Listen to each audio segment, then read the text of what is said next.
Everybody, it's Rob again with the XJ build from a 98 Cherokee. It's a long project. I'm the second owner of this vehicle. After less than 3 years, the owner had it and I bought it. I love this vehicle. It's a two-door, as you can see. Only two doors. In any case, my PL lights, one of the bulbs went. It's time to upgrade. LED lights are a lot brighter.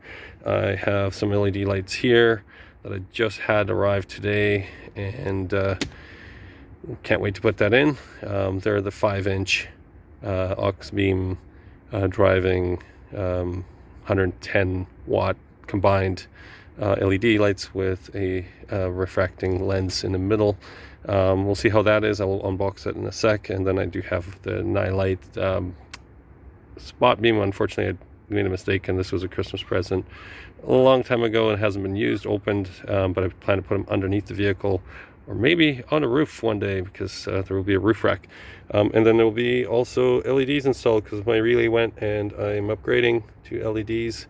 FYI for all you Canadians, because I'm in Canada, Amazon.com is $100 cheaper plus, $100 plus, because I was looking at American dollars versus Canadian, per set of bulbs. So just FYI, these were like $11 in the States. They're probably like $50 here. These were $150 in Canada, $50, or actually less than $50 a pair in the States. And the relay I had to get, actually these are reverse lights, and then the relay came from, which is funny, this relay is supposedly one that works for Cherokees with LEDs. And yeah, they have it on Amazon.com. You hit purchase and say they can't ship it to you because you're in a different country, and same with the States. So eBay on that. eBay on this came from China. It cost $100 less. Yes, I paid duties about $30. Total savings probably like $70, $80. Hopefully it works, because obviously they have a return policy, but still that's a pain in the butt to ship back. And yeah, the other lights were from Amazon. I can't remember, .ca.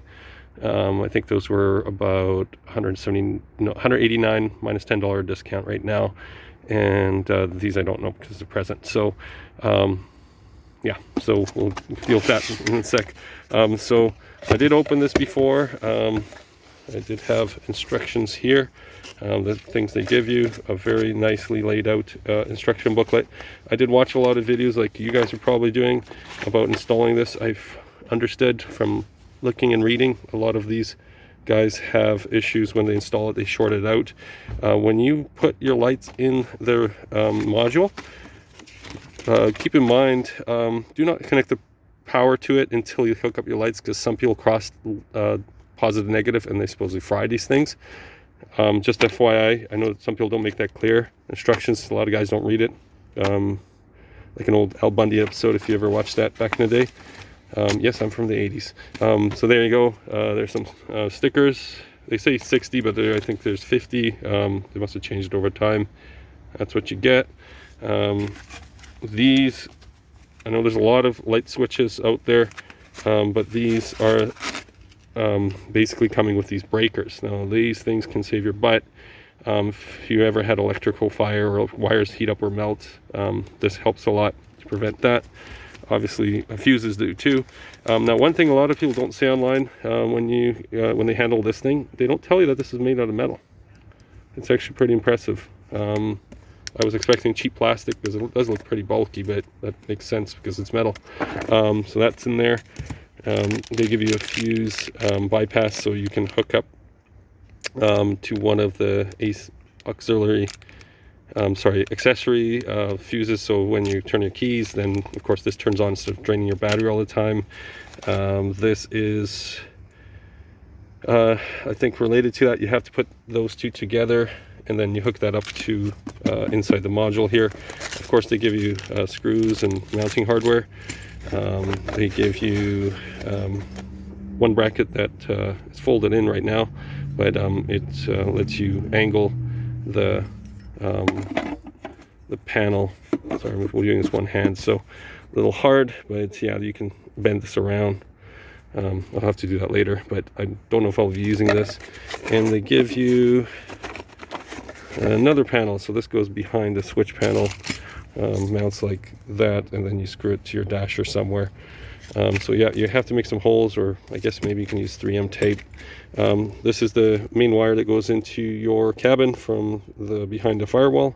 I know some people do mount things inside their cabin. Now keep in mind, when you're dealing with the full 12 volts power coming in and something happens, it's not a good thing. So try to keep that stuff outside, in behind your firewall. They do give you zap straps, and of course the positive and negative cables that this is all hooked up to. There should be 2 positives.